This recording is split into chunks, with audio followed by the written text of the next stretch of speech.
Hey, what's going on? This is Dylan with Dylan Talks Tone. Today we're gonna do like an FAQ. I gotta go to Lowe's or something and get a tool bag, but I've been meaning to do like a rapid fire FAQ, a bunch of stuff from the videos in the last few weeks, because obviously with the growth of the channel, with this 30,000 subscriber guitar contest that we did, there was tons and tons and tons and tons of questions. So we're gonna try to get caught up with this today. We're just gonna go one right after the other, hopefully answer some really cool ones, and get to know each other along the way. Let's do it. All right, let's do the first one before we even leave. Dystopia Live says, thanks Dylan. He's talking about the Tron video. I was looking forward to this one, and honestly I'm disappointed. I prefer a video on the deck with both of these in real life on the table. He's talking about when we do these pickup comparisons and stuff. I did not have Tron parts in stock. However, the pictures and stuff that you saw of parts in the video were actually my Trons that I built on the bench, I don't know, like a couple of months ago. We don't actually sell too many of those, so I don't stock a ton of that stuff until we need it. We'll do like short runs of it as, you know, at a time. It was still a cool video nonetheless. Nick Jimenez says, why are you in your front yard? I was probably in my front yard for a video. The simple answer is because the lighting was wrong and the sun was coming from the wrong direction in the backyard. I'm standing in a Lowe's parking lot right now. I like being outside. Do you have an Dominator 63 says, do you have an opinion on GFS pickups? I do. I don't share it publicly because it's not very nice. I don't ever recommend, this is the nicest way to say it, I do not ever recommend GFS products because I have never personally had a good experience with them. In fact, my experiences have been bad all the time. They're very inconsistent. Any of their products you could buy at one time and it could be amazing, and the next time it's terrible. Never really had a good experience with their stuff. JD Schultz Sr., this is one of my favorite ones, says, I'd rather hear the difference between 2-stroke and 4-stroke outboard motors on a quiet mountain lake on a summer morning. He's probably being a little bit facetious there, trying to cut a little bit. Between 2-stroke and 4-stroke, I would definitely have to say 4-stroke. I mean, I come from the days when there were no 4-strokes in power sports. If you know anything about my history, you know that I was in the power sports industry before this, just as 4-strokes were coming in, and we were doing a lot of really fun stuff with carburation and airflow and that sort of stuff. Don't even get me started on motorbikes. You think I like guitars? You have no idea. You have no idea. Brock Technology says, I believe that extra future-proofing ground is creating a ground loop. I guess it must not be a big deal. We have a video about this. So he's talking about when I say that I put an extra wire from the bridge to a volume pot in the on a telly, just to, you know, depending on when we build them from scratch, depending on, you know, you might swap a pickup out, it might not have the ground plate on it, maybe you're doing some kind of crazy humbucker thing or something, so we always run an extra ground wire. You cannot have, in a passive guitar, you cannot have a ground loop in a passive guitar. You cannot have it. All grounds terminate with the output jack. There is no potential, as long as the soldering is good, to have different resistance to ground potential within a guitar. Can't have it. It's not possible. We have a whole video on it. Maybe I'll link it in the comments to this video so that you can see it. Rick C says, so what's your axe in your band? Somebody was asking about, so my singer plays a Gretsch with Trons in the last Tron video. He's asking me what my guitar, I hate the word axe. I think it's dumb. I'm just gonna tell you, it's a guitar. I'll play anything, and I believe that every guitar player should be able to play anything. I think that it shouldn't matter how thick the neck is, what the pickups are, it doesn't matter. In fact, we're gonna do a video on that very, very soon. It should not matter what you play. You should be able to play basically anything. So I play anything. Most of the time it's going to default back to a telly. Probably it's going to have a humbucker or two in it. My favorite pickup combination of all time, and I think my favorite kind of guitar package of all time, is a single hum Telecaster with our center punch bridge pickup with a coil split, so that I can kind of get telly stuff and kind of get humbucker stuff. I can do a bunch of other stuff. We have some alternative telly wiring videos coming up very soon that I think you're going to really dig. Pretty cool. R. Sanchez wants to know the 30,000 subscriber guitar. Good sound for an inexpensive guitar. I think it's good sound full stop. The thing is a monster. What is the total retail cost of the mods just for parts? So the pickups on our website are $249 for the pair. The wiring, I want to say that you'd have to go to JerseyShoreGuitarGarage.com because you can option it out, but I think you can get that wiring for like 50 bucks. I can't remember. I'll put a link to it in the description. You can go check it out because you can option it with like different capacitors. You can option it with a whole bunch of other stuff. It's pretty cool.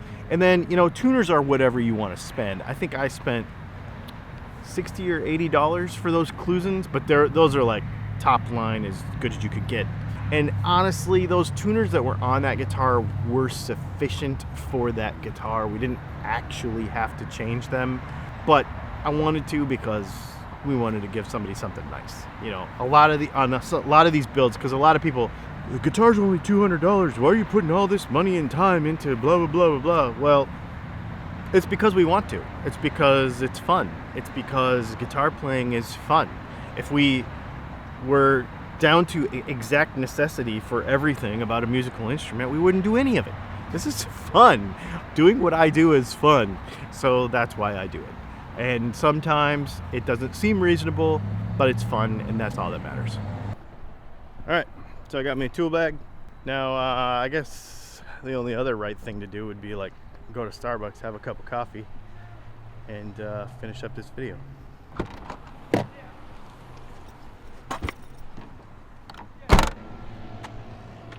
Can I get a grande soy latte?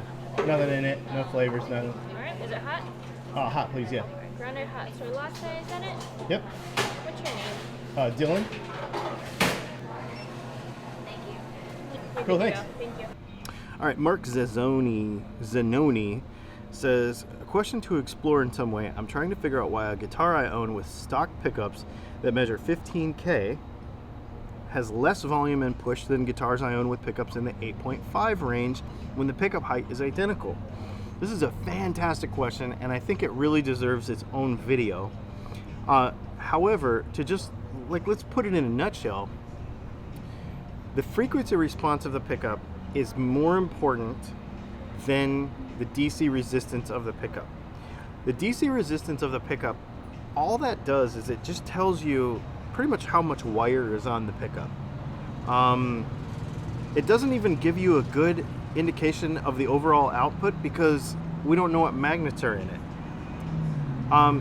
And therefore, we don't know all the details, and so we don't know what the overall frequency response of that pickup is. Remember that the guitar is a vocal instrument, just like a human voice. In fact, it's very similar in frequency range, so it's mid-range. Okay, a lot of mid-range, and when you're in a band, especially, you need to have. I love John Bollinger talks about having every instrument needs to have its own sonic space on the stage, and when they overlap or crush each other, then you get lost.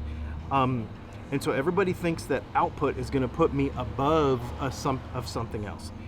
But what happens a lot of times with high output pickups is they shave off frequencies that we want to hear in a mix. And so it's not all about how much DC resistance a pickup has. It's the frequency response. We need to do a whole video about this. It's a really good question. Really good question. But sonic space, I love what John says about that. When John Bollinger from Premier Guitar talks about that, he talks about everybody having their own sonic space on the stage, and you need to inhabit your sonic space and not overlap somebody else's, and make your rig fit that sonic space. That's what you're trying to do. And if you can't hear your guitar, it's because somebody else is over you, and you're over somebody else, and you're mudding each other out or canceling each other out. But it's not volume, it's the frequency range of competing instruments. And I think a lot of people don't think about that. Arv CEO, I'm sorry, I don't speak all the languages, I apologize, says, I cringed at the stop tailpiece being on backwards. Sharp-eyed viewers will notice in the 30,000 subscriber giveaway guitar videos that I would carry the guitar around with no strings on it. So if you do that, the tailpiece will fall off because it's pulled against the bridge. So I just flip it around and set it upside down so that when I'm carrying the guitar around, it doesn't flop around or fall off. Sharp-eyed viewers, good job. That was pretty awesome. All right, last question. This is an interesting one. Jim Hebert says, Hybert, whatever his name is. Sorry, not accurate. So he's talking about on our volume pots and tone pots and selecting how they work and selecting the right ones for your guitar. He says, sorry, not accurate. Volume pots don't affect tone by themselves. They affect volume only. It's the interaction with the tone pot and cap that matters. Without a tone cap pot, all the different volume pots values change is the volume level at 10 and the rate it goes to 0 as you turn the knob. And I did respond to him, and one of the things he said, but I wanted to bring this up because this is a great question. One of the things he said was that resistors are frequency agnostic, which means they don't affect frequency. He is correct that resistors are frequency agnostic. You can put any frequency through them and it will just stop down, more or less, because it's a resistor. So the voltage will drop as it goes through a resistor, but it will come out the same side, the same frequency as it went in the other side. However, when you introduce a coil and you introduce inductance into the circuit, this is the thing that people really, I wish they would understand. You have to zoom out and look at the entire guitar as a system. People say, I want to change my caps because I want to change my sound. I want to change my pots. I want to change my pickups. You have to zoom out and look at the entire guitar as a system, because while he is correct in one sense, he is totally incorrect as it applies to a guitar. Because when you put a volume pot in parallel, which is what you're doing with a coil, the resonant peak of that coil, the frequency that pickup makes the best, well, that's what we'll call the resonant peak for purposes of this conversation, changes with the value of the resistor that is put in parallel with it. So if you have, the easiest way to say this is if you have a 500K pot all the way on 10, let's say you don't even have a tone pot. You have a volume pot and then you have a jack. That's it. One pickup. We have one humbucker, one volume pot, and the jack. Nothing else. If that volume pot is a 250, you switch it to a 500, the resonant peak of the pickup of the entire system is going to shift from one side to the other. And that means, and the higher, the closer to resistance to ground that it is, so the lower the value of the tone pot, the less high frequencies are going to be prominent, so it's going to move that resonant peak. Changes the tone of the guitar. The resistor does not do it on its own, but it does it because it's part of a system. And people need to understand that. The guitar is a system. When you introduce a coil, it's an LC circuit. So when you put, which that's the technique, it's an LC circuit. When you put a coil and a capacitor and a resistor together, you have something completely different than when you just have a voltage source and a resistor. So it's a completely different thing.